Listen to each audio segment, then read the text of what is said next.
وہ تب سے کیا کہہ رہے ہیں، لیکن یہ جو 9 مئی والا ہے یہ تو عمران خان پچھلے 1.5 سال سے کہہ رہے ہیں، پونے 2 سال سے، کہ 9 مئی کے لیے آپ ایک جوڈیشل کمیشن بنائیں۔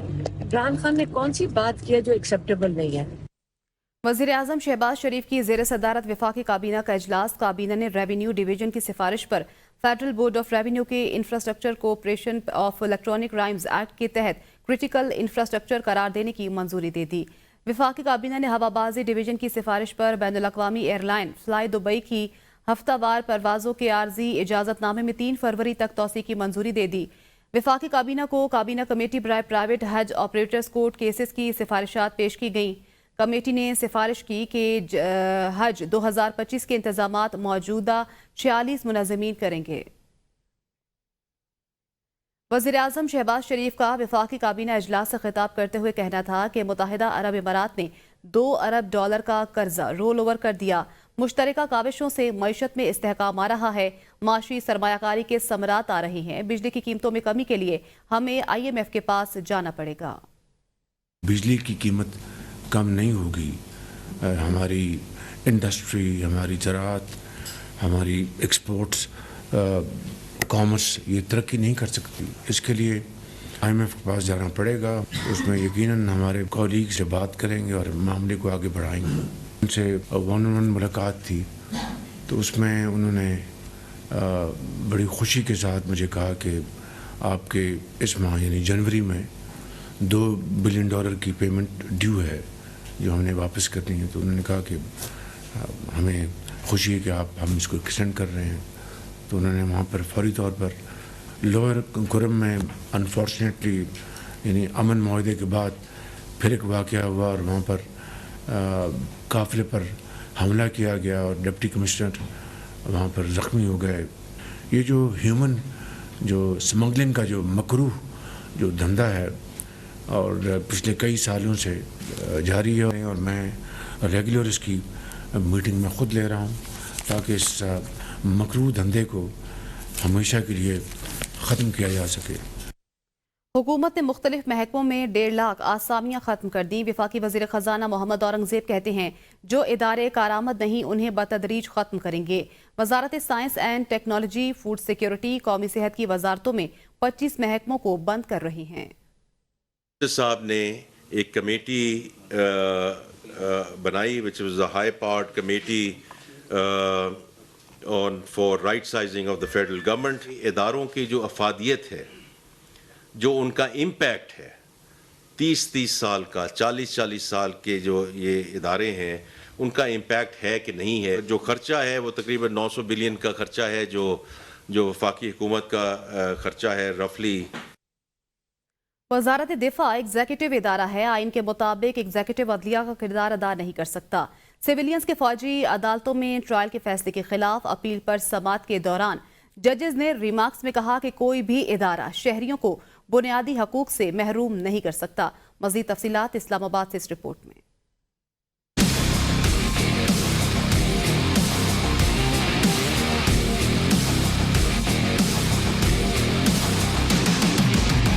سپریم کورٹ کے جسٹس امین الدین کی سربراہی میں آئینی بینچ نے سویلینز کے فوجی عدالتوں میں ٹرائل کے فیصلے کے خلاف اپیل پر سماعت کی۔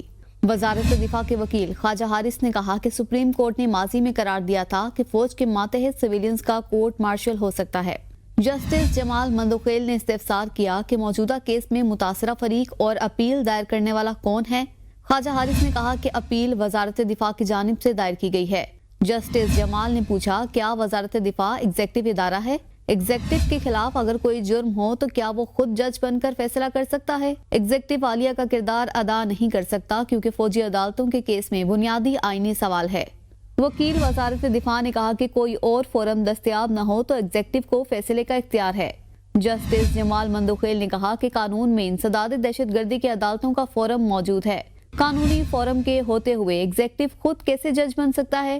وزارت دفاع کے وکیل خواجہ حارث نے کہا کہ آپ کی بات درست ہے۔ جسٹس جمال مندوخیل نے کہا کہ آئین کا آرٹیکل 8(3) فوج کے ڈسپلن اور کارکردگی کے حوالے سے ہے۔ کیا فوجداری معاملے کو آرٹیکل 8(3) میں شامل کیا جا سکتا ہے؟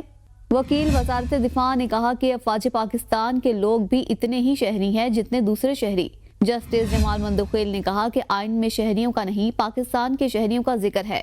سوال کی یہی ہے کہ فوج کے لوگوں کو بنیادی حقوق سے محروم کیسے کیا جا سکتا ہے. فوجی عدالتوں میں سویلینز کے ٹرائل کے خلاف انٹرا کورٹ اپیل پر سماعت بدھ کو دوبارہ ہوگی. وزارت دفاع کے وکیل خواجہ حارث دلائل جاری رکھیں گے. سیگو گروپ کی جانب سے پاکستان کی موبائل مارکیٹ میں عمدہ فرنیچرز کے ساتھ 30 سستے موبائل متعارف کروائے گئے ہیں. کراچی اور لاہور میں لانچنگ کے بعد سیگو گروپ کو نہایت اچھا رسپانس ملا. سیگو گروپ کے CEO ذیشان یوسف کہتے ہیں اعلیٰ معیار کے ساتھ مارکیٹ میں نام بنائیں گے. سیگو گروپ کی جانب سے پاکستان کی موبائل مارکیٹ میں عمدہ فیچرز کے ساتھ سستے موبائل متعارف کروائے گئے ہیں. کراچی اور لاہور میں لانچنگ کے بعد سیگو گروپ کو نہایت اچھا رسپانس ملا. سیگو گروپ کے CEO ذیشان یوسف کہتے ہیں اعلیٰ معیار کے ساتھ مارکیٹ میں نام بنائیں گے. یہ پاکستانی برانڈ ہے اور پوری دنیا میں جا کے انشاءاللہ ایک ہر جگہ پر برانڈ آپ کو نظر آئے گا اور ہر ملک میں نظر آئے گا. Basically it's a global Pakistani brand, so انشاءاللہ you will see some good things coming up. تقریب میں شریک ٹریڈرز بھی سیگو موبائل کی مناسب قیمت اور معیار کے معترف تھے. وہ ابھی بالکل جیسے نیا فون لانچ ہوا ہے آپ کے سامنے, اور اسپیسیفیکیشن جیسے ہمارے جو اور کمپنیاں سیم اسپیکس کے اندر جو فون دے رہی ہیں اس کی پرائس اسے آلموسٹ یعنی کہ ڈبل کے قریب ہے, اور اس سے مطلب 50% پرائس کے اندر آپ کو اس سے بہتر کوالٹی میں دے رہے ہیں, تو اس سے زیادہ اور کیا چاہیے. بہت اچھا کم بیک کرے گا مارکیٹ میں انشاءاللہ. لو پرائس میں اچھا ماڈل ہے, بہت اچھا ماڈل ہے, اور پروسیسر بھی اچھا ہے, کیمرے کے لحاظ سے بھی بہترین فون ہے. سب سے اچھی بات پاکستان کا اپنا برانڈ اور specification top class, pricing very competitive. I think it will do wonders in the market. سیگو موبائلز کا دعویٰ ہے کہ ہمارے موبائل کیمرہ, پروسیسر اور بیٹری ٹائمنگ میں کسی بھی ملٹی نیشنل برانڈ کا مقابلہ کرنے کی صلاحیت رکھتے ہیں. کیمرامین اشفاق حسین کے ساتھ ارشد شاد, ABN نیوز, اسلام آباد. وزیر اعلیٰ پنجاب مریم نواز کا کہنا ہے ہیلتھ کلینک کی اجرا پر پوری قوم مبارکباد کی مستحق ہے. حکومت کو ہر روز ایک نیا چیلنج ہوتا ہے. آبادی بڑھ رہی ہے اور چیلنجز میں اضافہ ہو رہا ہے. پچھلے دور میں لوگوں کو مفت ادویات بند کر دی گئی تھیں. مفت ادویات کی فراہمی رکنے کے بعد کینسر کے مریض سڑکوں پر آ گئے تھے. شاباش کے مستحق ہیں. جب سے میں نے اوتھ لیا ہے چیف منسٹر کا, میرے خیال میں میرا سب سے بڑا چیلنج, ویسے تو چیلنجز اگر آپ نے کام کرنا ہو تو چیلنجز ہر روز ایک نیا چیلنج ہوتا ہے. ان کے چیلنجز ہیوج ہیں. پاپولیشن بڑی ہے. جو دوائیاں ہاسپٹلز میں لوگوں کو فری ملتی تھیں, وہ دوائیاں ادویات جو ہیں وہ 90% سے 30% پہ آ گئی تھیں. لوگوں کو فری دوائی بند کر دی تھی پچھلے دور میں. کینسر کے پیشنٹ سڑکوں پہ آ گئے تھے کیونکہ ان کا علاج, فری علاج ختم کر دیا. شرجیل میمن کا کہنا ہے وفاقی حکومت کو منصوبوں کے لیے پیسے رکھنے چاہیے. وفاقی حکومت کی نااہلی اور بدنیتی کی وجہ سے حیدرآباد سکھر روڈ نہیں بن پائی. نیشنل ہائی وے اتھارٹی کی طرف سے سندھ میں زیادتیاں کی جا رہی ہیں. ٹیکس لینا اچھی بات ہے مگر سہولیات بھی دیں تب ٹیکس لیں. کہ وہ سڑکیں جو وفاقی حکومت کے پاس ہے ان کا نہ صرف برا حشر ہے, حیدرآباد اور سکھر کا جو رستہ ہے وہ اس وقت پاکستان کی بری ترین شاہراہ ہے. یہ روڈ وفاقی حکومت کا اور وفاقی حکومت کی نااہلی اور بدنیتی ہے جس کی وجہ سے وہ سڑک آج دن تک نہیں بن پا رہی ہے. جب بھی بات آئے کہ جی حیدرآباد سے سکھر کی سڑک ہو تو کہتے ہیں جی اس کو ہم پبلک پرائیویٹ پارٹنرشپ میں بنائیں گے. کیوں بھائی پبلک پرائیویٹ پارٹنرشپ میں آپ بنائیں گے؟ آپ کیوں نہیں اس سڑک کو, اگر آپ پاس ہیں تو آپ اس سڑک کو پرائیورٹی دیں. برطانیہ کے شہر بریڈ فورڈ میں شدید برف باری کے بعد دھوپ نکل آئی. درجہ حرارت -7 ڈگری تک نیچے گرنے کا امکان.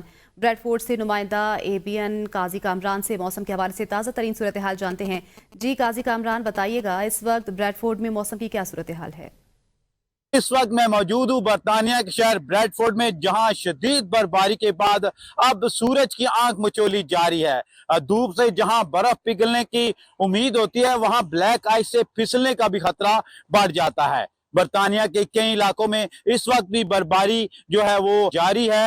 لیکن اگر میں بات کروں بریڈ فورڈ کی تو یہاں آج بھی سکول جو ہے بند رکھے گئے ہیں. معاملات زندگی جو ہے وہ بری طرح متاثر ہیں. جی سفاری پارک کراچی میں گزشتہ ماہ انتقال کر جانے والی ہتھنی سونیا کی پوسٹ مارٹم رپورٹ آ گئی. رپورٹ کے مطابق انتقال کی وجہ پھیپھڑوں کے ٹیشوز اور تنفس کی بیماری اور سپیس پیدا ہونا تھا. ترجمان بلدیہ عظمیٰ کراچی علی حسن ساجد کے مطابق post mortem university of veterinary and animal sciences Lahore کے ماہر پیتھولوجسٹ سے کرایا گیا. بین الاقوامی ماہرین کی مشاورت سے سفاری پارک کی دیگر 2 ہتھیوں کا بھی طبی معائنہ مکمل کرایا جا رہا ہے. پوسٹ مارٹم رپورٹ کی روشنی میں ہتھنیوں کو جراثیم اور انفیکشن سے فوری حفاظت فراہم کی جائے گی۔ بین الاقوامی ماہرین کے تعاون سے سفاری پارک کے جانوروں کی دیکھ بھال کا انتظام کیا جائے گا۔ خواتین کے حقوق کی پامالی پر افغانستان کے خلاف میچ کا بائیکاٹ کریں۔ لاہور میں میچ نہ کھیل کر افغان طالبان کو پیغام دیں۔ انگلش ٹیم پر چیمپئنز ٹرافی سے قبل دباؤ۔ پاکستان میں کھیلی جانے والی چیمپئنز ٹرافی سے قبل برطانیہ میں 150 سے زائد سیاستدانوں نے انگلینڈ کرکٹ بورڈ سے مطالبہ کیا ہے کہ وہ خواتین کے حقوق کی پامالی پر افغانستان کے خلاف میچ کا بائیکاٹ کریں۔ چیمپئنز ٹرافی میں انگلینڈ کا افغانستان سے مقابلہ 26 فروری کو لاہور میں ہونا ہے۔ میچ بائیکاٹ کرنے کے حوالے سے انگلینڈ کرکٹ بورڈ کو خط لیبر پارٹی کی رکن نے لکھا ہے۔ افغانستان میں سن 2021 میں طالبان کی واپسی کے بعد سے خواتین کی کھیلوں میں شریک ہونے پر پابندی عائد ہے۔